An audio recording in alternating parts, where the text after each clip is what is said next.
Hey, what's up, guys? Welcome back to your daily dose of amplified impact. Today, this is going to be a episode where you're going to have some things you can walk away with, some homework that you can apply to your life. And if you do, then you might see results that were similar to mine, which is these three resources, these three books that we're going to talk about. They've pretty much helped me triple my income. So probably even more than that, but 3 books to triple your income, I think, is the title of this episode. So just trying to be, nice and clickbaity, really catchy. But I do believe, and I'm going to break down exactly how these helped me. So that's not just, really wishy-washy. Hey, by the way, I read this book and then the next thing I know, bam. No, I'm going to tell you exactly how it was applied. So, before I get into that, I got a question the other day from a young guy. He asked me, how important do you think reading is? And granted, let's preface this. I believe I am very, very biased. I love reading, obviously. I used to be an author. I guess I still am. So I hold books in very, very high regard. They're very precious. In fact, in my personal life, Jamie gives me a lot of crap. If Jamie's my partner, she gives me a lot of crap because books are my most cherished possession. I don't get rid of books. So I have thousands and thousands and thousands of books that I've read that I kept on bookshelves, and if the house was to burn down, I would run back in and I'd just start grabbing my books, and they're super precious to me. So with that said, I'm very, very biased. However, I do believe that, like, when I look at the people who are successful in their lives and the people that I've had like the good fortune of being around and asking them questions and like just probing like what are the commonalities between all these people, the thing I see over and over and over is that pretty much all of them read. Maybe they don't read a ton. I'm not talking about like reading 50 books a year, like the average CEO reads 50 books a year. No, bullshit. I don't think that's true. But I do think like successful people read. I think insightful, thoughtful people read. The reason I think there's a correlation here because I think reading is just so slow and cumbersome. It's awkward. It takes a lot of time. It can be very, very boring, especially in a world of, the digital glitz and glamour of all the pixels on your phone or on your TV. It's really, really easy to get sucked into those things. Books are not. Like, they take a lot of willpower, a lot of discipline to apply. So right there, like, I'm a big fan of doing things that are hard, applying discipline, like having daily discipline activities. Reading is one of those. So even if you didn't get anything else out of the book itself, even if it was a terrible book, like the muscle that you develop by making yourself sit down and read and consume the thing is a benefit that I don't think people talk about nearly enough with books. However, if you're reading the right things, you're also getting some deep, deep, insightful knowledge from a person who spent a lot of time wrestling with these concepts and putting them down in a very thorough way inside of a book. So you're getting the discipline practice of reading, but then you're also getting like the information, which is fantastic. So I think reading is one of the most important skills that successful people across the board typically have. Now, I know there's going to be exceptions. People who say, I never read anything. Okay, perfect. But generally speaking, I think the pros, the benefits of reading far outweigh the cons. So take that for what it's worth. Now, my recommendation for 3 books that if you're looking to triple your income, trying to build a better business, trying to get further along than where you are in life, these 3 books will help you do that. So maybe start with these. Number 1 is $100 Million Offers by Alex Hormozi. The subtitle is How to Make Offers So Good People Feel Stupid Saying No. And I think this one is like the best subtitle ever in terms of like, it's very clear Alex Hormozi is a master of sales and marketing, copywriting. He understands exactly like how to create a hook that really gets you sucked in. That's a great title. So $100 Million Offers is a book that's very, very detailed in terms of how to actually structure an offer or a product, a service or whatever for a customer in a way that makes them go, this is a no-brainer. I'm going to do this thing.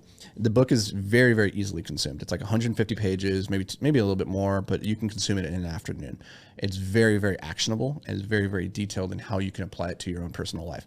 The way that it worked for me, specifically, there's a section in there that talks about pricing and how we can increase the lifetime value of our customers in a couple of different ways. We can get them to buy more. We can get them to buy more frequently. We can get them to buy at a higher price.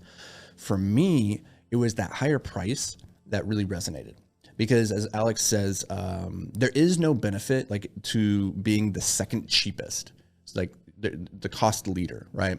If you're not the cost leader, there's no benefit to being in second place, to being the second cheapest. So you might as well go and be the most expensive. And I think that's really interesting from like a fulfillment perspective, and then also a product development perspective. You can, if you charge more, then you can spend more to create a better product, which is more likely then to deliver the results the customer wanted, which is going to turn them into a raving fan, and then they're going to refer it to somebody else, and that's how you get that like virtuous spiral going. So this is something that I thought about when I was creating this course last month, which is the capital raising course. And in terms of pricing it, originally I was only going to price it like $50, and then I was going to offer my like small group coaching. There's the course, which you can get. There's also small group coaching, and then there's also private coaching. And I was going to do it like $50 for the course, maybe $200 for the private, like the small group, and maybe like $1,000 for my private coaching. Well, taking Alex's lesson to heart, I said, okay, well, let's see what we can actually get for this. So instead of 50, we made that 500. We 10x'd it. Instead of 1,000 for the small group, or I'm sorry, 200 for the small group, we moved that to 1,000. And instead of the 1,000 for the personal training, it's 5,000. And sure enough, like it filled up. The course filled up, which is like bonkers to me. It is really, it like gave me the resources then to really pour back into the group and to make sure that I deliver like a really excellent product. But that's just one example where just changing the price led to a 10x in many instances, 10 or 5 to 10x, depending on how you look at it, increase in the revenue of the course had I just sold it for cheaper versus at the high price. Also, it makes it fulfillment so much easier because now instead of having like 100 different customers that I have to serve, I only have like 20 and I make way more. So that's number one. That's the first book, $100 Million Offers by Alex Hormozi. There's so many good tidbits in that book. Go check it out. Second book is The Almanac of Naval Ravikant. And in full transparency, this book did not actually increase my income at all because my experience with Naval Ravikant was originally through his podcast and his tweet storms, like How to Get Rich Without Getting Lucky. Those were very influential in my life. But this book was written by Eric Jorgensen, where he goes and he takes all the content that Naval's created over the years and puts it into a book. And I think he just did a really, really good job. So I want to give it props here. I want to suggest it to you because one, it's easily consumed. I think Naval is brilliant at taking complex concepts and distilling them down to a single sentence that can then be actionable for you. For me, the way that this manifested in terms of like increasing my earning potential and overall my net worth is Naval talking about leverage and the different manifestations. And I just did a podcast on this the other day, talking about the 4 different types of leverage between labor, capital, technology, media. And I've been using them to different degrees throughout my life. However, or at least through my business life. However, it was only like a couple of years ago when I heard Naval talking about it so succinctly and so clearly that I realized, oh, now I can draw the parallels between what I was doing subconsciously and now I can make it conscious. And I think whenever you can take your subconscious skills, like things that you just do inherently well, and make them conscious, like you're going to be able to do them at such a higher level. And that's what it did for me, was started looking at how am I using these different forms of leverage and how can I be doing it better? So that's book number 2. Almanac of Naval Ravikant by Eric Jorgensen.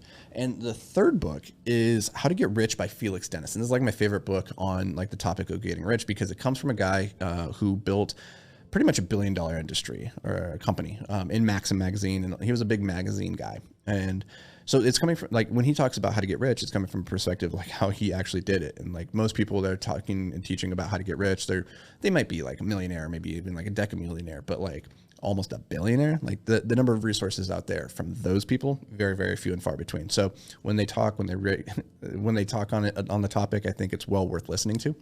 And Felix Dennis gets a gold star in my book because he's just so damn entertaining. Like his life is super interesting and he's a very compelling writer and he's a great storyteller. So that book is really, really fantastic in that sense.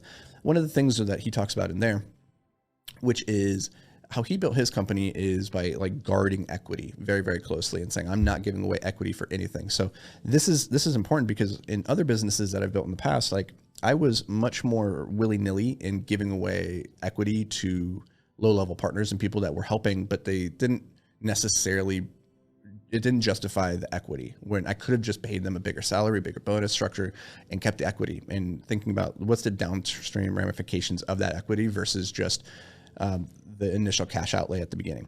And that's really a new framework for me in the last couple of years, and thinking about, okay, what's this look like over 15, 20 years of what I'm building? And that's not to say you should just be entirely stingy and not bring any partners into your deals, but understanding like, okay, 5 to 10% bump of equity can be really, really meaningful. So if you just keep diluting yourself, like amongst different vendors and partners that you're bringing in because you're trying to save on cash in the beginning, and you think that equity and sharing that is going to be the way that you can get great talent in, when you do the math on it, it ends up being incredibly costly. So those are 3 books that that have really helped me think about my earning potential, my net worth, like how we're building the businesses and doing it more effectively. That's $100 Million Offers by Alex Hormozy. We got Almanac of Naval Ravikant by Eric Jorgensen, and How to Get Rich by Felix Dennis. So highly recommend you guys go check out those books. Maybe get the audiobooks, probably well worth listening to. I've listened to the Alex Hormozy audiobook. Very, very fantastic. He reads it himself. He used a little pillow fort and read it into a $100 microphone. So that's pretty cool. And I think he sold like $1 million $1 million worth of revenue from those books that he sells at like 99 cents. Fantastic book. Anyways, go check them out. You can get that one in particular for 99 cents on Amazon. So no reason to not go get it. And if you got any value out of this, do me a favor, just drop a review, go share it with somebody that you think might like to listen. And I'll catch you guys in the next episode.